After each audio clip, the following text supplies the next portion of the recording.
he brings out a special side of you. It seems like you almost enjoy the back and forth with him, Yeah, right? I was loving it. Yeah. I was loving it. I bicker and I talk crap with a lot of people, and he's hot right now in the sport. So it's just fun to attach myself to his fight weeks. So he said he'll chase you up to heavyweight, he'll chase you all over the place. You're kind of, you don't buy it? Come on. Just He's felt hot like right now. Right. Let's see. You're not buying Let's see. In the grand scheme of things, I'm a man, and he's like a child. Everyone thought Jon Jones was just hating. For years, whenever Jon Jones spoke about Israel Adesanya, people treated it like jealousy, like ego, like the old king watching the new star rise and refusing to give him credit. And honestly, at the time, it made sense. Israel Adesanya was untouchable. He was stylish. He was undefeated at middleweight. He was knocking people out, embarrassing contenders, walking to the cage like an anime villain, and making elite fighters look frozen in front of him. I'm gonna leave you frozen like Elsa. Meanwhile, Jon Jones was stuck in controversy, stuck in debates about his legacy, and stuck watching another flashy, undefeated champion become the new face of the sport. So when Jon started questioning Izzy, people rolled their eyes. They said Jon was bitter. They said he was threatened. They said he was just talking. But now, years later, after the move to light heavyweight, after Alex Pereira, after Sean Strickland, after Dricus Du Plessis, and after the aura around Israel Adesanya started to crack, you have to ask a different question. What if Jon was not just hating? What if Jon saw something everybody else missed? What if Jon Jones was right about Israel Adesanya all along? Israel Adesanya's rise was one of the fastest and most spectacular runs the UFC had ever seen. He came in with this completely different energy. He did not feel like a regular MMA contender. He felt like a character. The walkouts, the interviews, the confidence, the striking, the timing, the way he talked about fighting like it was an art. And then he backed it up. Rob Wilkinson, Derek Brunson, Anderson Silva, Kelvin Gastelum, Robert Whittaker. One by one, the names kept falling. By the time Izzy beat Robert Whittaker to become the undisputed middleweight champion, he did not just look like the best 185-pounder in the world.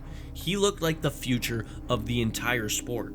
People were not just asking who could beat Israel Adesanya at middleweight. They were asking if anyone could. And that's when the Jon Jones conversation started to get serious, because Jon had been the UFC's ultimate puzzle for years. And then suddenly, Izzy was being talked about in a similar way. So naturally, people wanted the super fight, Jon Jones versus Israel Adesanya, and Izzy leaned into it. He talked about going up, he talked about legacy, he talked about hunting greatness, he talked about eventually meeting Jon. But Jon did not react like a man who was scared. He reacted like a man who thought people were getting carried away. Jon didn't see what the fans were seeing. He saw a fighter that was too small for him.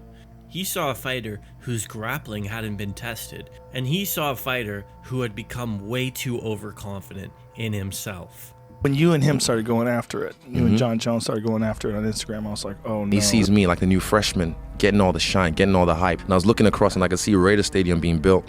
For whatever reason, just decided that's where it's going to happen. It's such a fucking crazy fight. The way it's going to happen, it's just, boom. Let him go to heavyweight. I'll drag him back down. And I said, like, 2021 is the time. And that right there is where the hype around Israel Adesanya started to become bigger than reality. At this point, Izzy was not just talking like a middleweight champion anymore. He was talking like a future two-division king. He was calling out Jon Jones, predicting a stadium fight in 2021 like this super fight was already written in history. And to be fair, that confidence is part of what made Izzy special. He believed it before everyone else did. He spoke things into existence. But this is also where Jon may have looked at it completely differently, because while fans saw the confidence, Jon probably saw a fighter getting carried away by his own aura, something that was all too familiar to him, a flaw he once saw in himself. Then came the first real crack in the aura. Israel Adesanya moved up to light heavyweight to fight Jan Blachowicz, and at the time, a lot of people thought Izzy was about to become a 2-division champion. He was faster, he was sharper, he was undefeated, and people thought Jan would be too slow to deal with him. But that fight showed something important. Jan stayed patient. He didn't overreact to the feints. He used his size, his strength, and eventually his grappling to make Izzy look human. What's happening, my friend? How are you doing? What did you feel like during the fight? Did it go the way you thought it was going to go? No, not exactly, because I thought I was going to win. But yeah, you know, I couldn't sleep last night, and then Bruce Buffer just had me one of these, so I probably should have had one of these, and I might have slept better. But yeah, yeah, it didn't go exactly the way I wanted to go, but you know, dare to be great. Izzy was still elite, but for the first time, the sport saw that if you could stay disciplined, pressure him the right way, and make the fight physical, he was not impossible to beat. And that is exactly the kind of thing Jon Jones seemed to be talking about. Jon understood there's a difference between a brilliant striker and being a complete mixed martial artist at every level. Then came Alex Pereira, and Pereira was different, not because he was just another opponent. He was the monster from Izzy's past. He had already beaten him in kickboxing. He had the power, he had the size, and he had that one weapon that could change everything in just a moment. Even when Izzy was winning parts of their first UFC fight, Pereira still found the finish. That changed the way people looked at Izzy. And then Sean Strickland came and made that even clearer. Nobody expected Sean to be the guy to do it, but he walked Izzy down for 5 rounds, kept his guard high, and forced Izzy into a fight he never looked comfortable in. That was not one lucky punch, that was a blueprint. Pressure him, stay disciplined, take away the space, do not overcommit, make him lead, make him uncomfortable. And once that blueprint was out there, the conversation changed. Then Dricus Du Plessis added another layer. Dricus brought pressure, awkward timing, physicality, clinch work, and chaos. He made the fight ugly, he made it physical, and that is the bigger point. Israel Adesanya was never a fraud, that would be ridiculous. He was one of the greatest middleweights ever, but he was not invincible.